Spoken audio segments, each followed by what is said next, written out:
안녕하세요. 여러분 지금 이 순간 여러분의 냉장고 속에는 가족의 생명을 위협하는 시한폭탄이 숨어 있을지도 모릅니다. 혹시 지금 편안히 앉아서 이 영상을 보고 계시다면 잠시 일어나서 냉장고 문을 열어보세요. 그 안에 햄이나 소시지, 베이컨이 보이신다면 여러분은 지금 세계보건기구 WHO가 담배, 성면과 동일하게 분류한 1급 발암물질을 매일 가족에게 먹이고 계신 거일 수도 있습니다. 믿기 어려우시겠지만 이것은 과학적으로 입증된 사실입니다. 오늘 이 영상을 끝까지 보시면 여러분이 그동안 알지 못했던 충격적인 진실과 함께 가족의 건강을 지킬 수 있는 구체적인 해결책까지 모두 알게 되실 겁니다. 30년간 환경 독성학을 연구해온 전문가로서 더 이상 침묵할 수 없어서 이 영상을 만들게 되었습니다. 여러분 중에는 이런 분들이 계실 겁니다. 매년 건강검진을 받는데 별다른 이상이 없다고 나오지만 왠지 모르게 몸이 무겁고 피곤하다. 소화가 잘 안 되고 가끔 이유 없는 복통이 생긴다. 밤에 잠을 자도 개운하지 않고 아침에 일어나기 힘들다. 이런 증상들을 단순히 나이 탓이나 스트레스 때문이라고 생각하고 계시지는 않나요? 사실 이런 증상들의 원인 중 하나가 바로 우리가 매일 먹는 음식에 숨어 있을 수 있습니다. 특히 바쁜 현대인들이 간편하다는 이유로 자주 선택하는 그 음식들 말입니다. 아침에 후라이팬에 구워 먹는 햄, 아이들 도시락에 넣어주는 소시지, 주말 브런치로 즐기는 베이컨. 이 모든 것들이 사실은 여러분의 건강을 서서히 갉아먹고 있을 수도 있어요. 저는 지난 30년간 환경 독성학을 연구하면서 수많은 환자들을 만났습니다.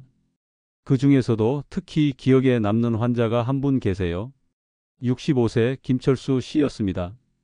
평생 공무원으로 성실하게 살아오신 분이었죠. 담배도 피우지 않고 술도 거의 마시지 않았어요.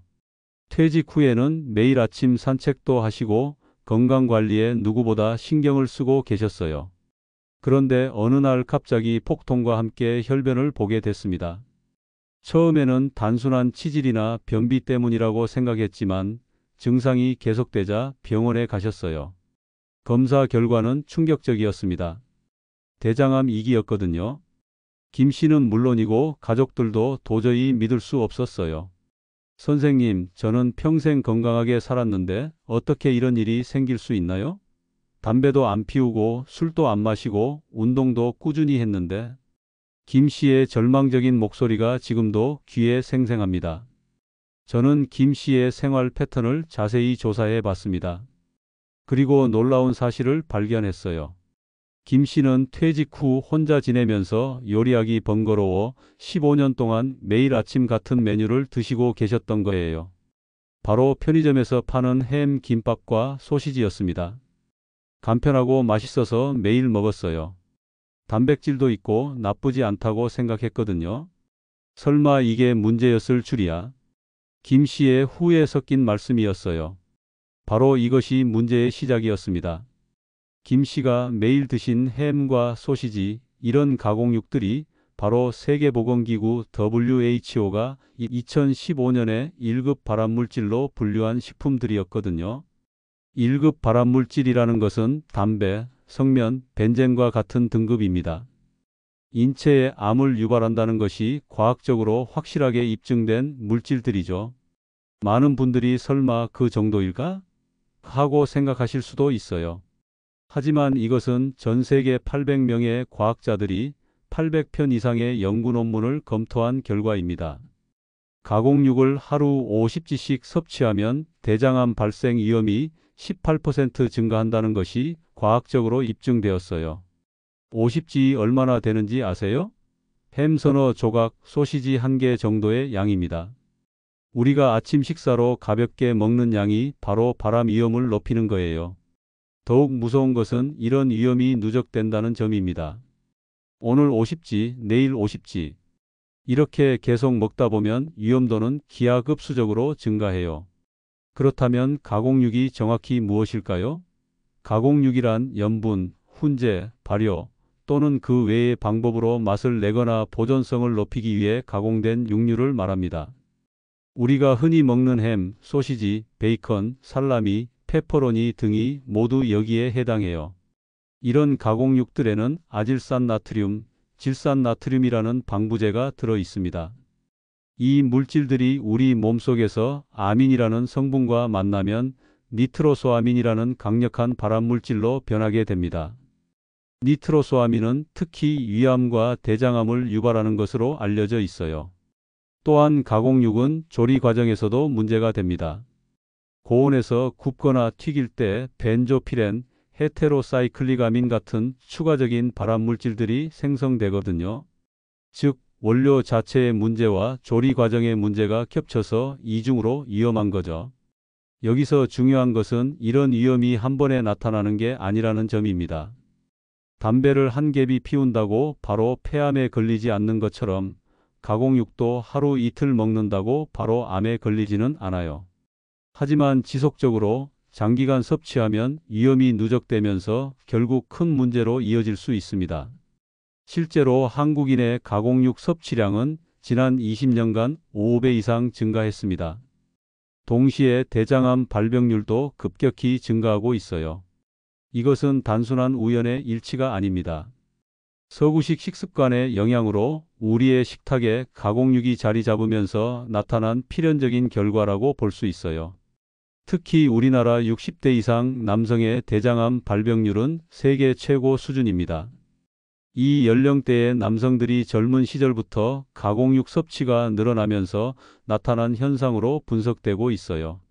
앞서 말씀드린 김철수 씨도 바로 이런 케이스였던 거죠.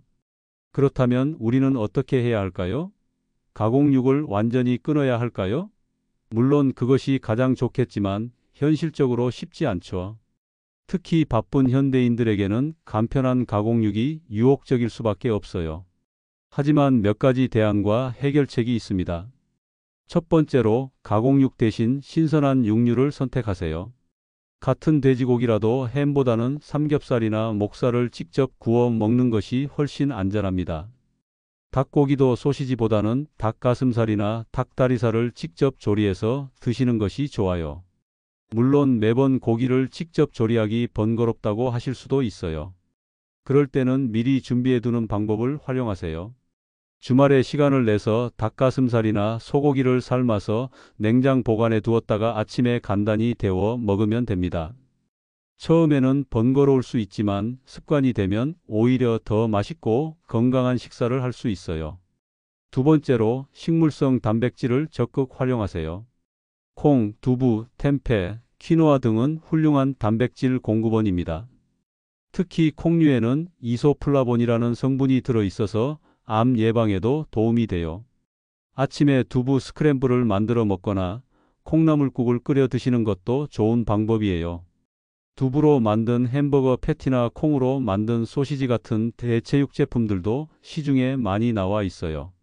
이런 제품들은 가공육의 맛과 식감을 어느 정도 구현하면서도 발암 위험은 훨씬 낮출 수 있어서 좋은 대안이 될 수 있습니다. 세 번째로 생선을 적극 활용하세요. 생선은 고품질의 단백질과 함께 오메가-3 지방산을 제공해서 심혈관 건강에도 좋고 염증 수치도 낮춰줍니다. 아침에 간단히 구운 고등어나 삼치 한 토막이면 가공육보다 훨씬 건강한 단백질 공급원이 될 수 있어요. 달걀도 완벽한 대안 중 하나입니다. 달걀에는 인체에 필요한 모든 필수 아미노산이 완벽한 비율로 들어있어서 완전 단백질이라고 불러요. 아침에 삶은 달걀 하나나 달걀 후라이 하나면 햄이나 소시지를 대체하기에 충분합니다. 네 번째로 만약 가공육을 완전히 끊기 어렵다면 최소한 섭취량을 줄이고 올바른 방법으로 드세요. 일주일에 한두 번 정도로 제한하고 먹을 때는 반드시 채소와 함께 드세요. 브로콜리, 양배추, 시금치 같은 십자화과 채소들은 체내 해독 효소의 활성을 높여서 발암물질의 독성을 어느 정도 중화시켜 줄 수 있어요. 또한 가공육을 조리할 때는 너무 높은 온도에서 굽지 마세요. 200도 이상의 고온에서는 추가적인 발암물질이 생성될 수 있어요. 가능하면 삶거나 찌는 방법을 사용하고 굽더라도 중불 이하에서 천천히 익히는 것이 좋습니다. 특히 60대 이상 연령층에서는 더욱 주의가 필요합니다. 나이가 들면서 면역력이 떨어지고 세포의 DNA 복구 능력도 약해지기 때문에 발암물질에 더 취약해져요. 또한 이 연령대는 이미 수십 년간 가공육을 섭취해온 누적 효과도 고려해야 합니다. 따라서 60대 이후에는 가공육을 습관적으로 매일 먹는 것은 반드시 피해야 해요. 대신 앞서 말씀드린 대안들을 적극 활용해서 다양하고 건강한 식단을 구성하는 것이 중요합니다. 아침 식사 대안을 구체적으로 제안해 드리면 햄 샌드위치 대신 삶은 달걀과 아보카도를 넣은 토스트를 드세요. 베이컨 대신 구운 버섯이나 토마토를 올려 드시고 소시지 대신 견과류나 치즈를 곁들여 보세요. 이렇게 하면 맛도 좋으면서 훨씬 건강한 아침 식사를 할 수 있어요. 도시락을 싸갈 때도 햄 김밥 대신 참치 김밥이나 달걀 김밥을 만들어 보세요. 소시지 대신 구운 닭가슴살이나 두부 조림을 넣으면 아이들도 맛있게 먹을 수 있어요. 처음에는 맛이 없다고 할 수도 있지만 조금씩 익숙해지면 오히려 더 선호하게 될 거예요. 여기서 중요한 것은 단순히 먹지 말아라고 하는 것이 아니라 실현 가능한 대안을 제시하는 것입니다. 무작정 금지하면 오히려 스트레스만 쌓이고 지속하기 어려워요. 하지만 맛있고 건강한 대안이 있다면 자연스럽게 변화할 수 있습니다. 실제로 이런 방법들을 실천하신 분들의 후기를 들어보면 놀라울 정도예요. 앞서 말씀드린 김철수 씨의 경우 수술 후 식단을 완전히 바꾸셨어요. 가공육을 완전히 끊고 신선한 육류와 생선, 채소 중심의 식단으로 바꾸셨죠. 6개월 후 추적 검사에서 염증 수치가 현저히 개선되었고 1년 후에는 완전히 정상 수치로 돌아왔어요. 더 놀라운 것은 만성 소화 불량과 피로감까지 사라졌다는 점이었습니다. 20년 동안 속이 더부룩하고 소화가 안 되는 줄 알았는데 음식을 바꾸니까 이렇게 속이 편할 수가 있네요. 진작 알았으면 좋았을 텐데. 김 씨의 감회 어린 말씀이었어요. 또 다른 사례로 58세 주부 박영희 씨가 있습니다.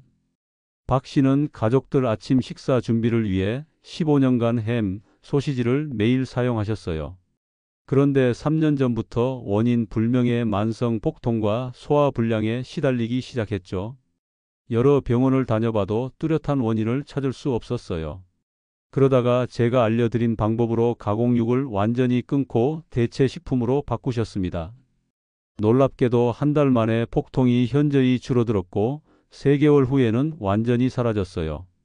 가족 건강을 위해서 한다고 했던 일이 오히려 독을 먹이고 있었던 거네요. 정말 미안하고 후회스럽지만 지금이라도 알게 되어서 다행이에요. 박 씨의 솔직한 고백이었습니다. 이런 사례들을 보면서 저는 확신하게 되었어요. 가공육의 위험성은 단순한 이론이 아니라 우리 주변에서 실제로 일어나고 있는 현실이라는 것을 말이죠. 그리고 올바른 정보와 실천 방법만 안다면 충분히 해결할 수 있는 문제라는 것도요. 여러분, 발암물질이라는 것이 멀리 있는 것이 아닙니다. 바로 우리 냉장고 속에 매일 먹는 음식에 숨어 있어요. 하지만 무서워할 필요는 없습니다. 올바른 선택을 하면 충분히 피할 수 있으니까요. 지금 당장 일어나서 냉장고를 열어보세요. 햄, 소시지, 베이컨이 보인다면 오늘을 기점으로 서서히 줄여나가기 시작하세요. 한 번에 완전히 바꾸기는 어렵겠지만 조금씩 대안을 찾아가다 보면 어느새 훨씬 건강한 식단으로 바뀌어 있을 거예요. 우리 가족의 건강은 바로 지금 이 순간의 작은 선택에서 시작됩니다. 편리함을 위해 건강을 포기할 것인가? 아니면 조금 번거롭더라도 건강을 지킬 것인가?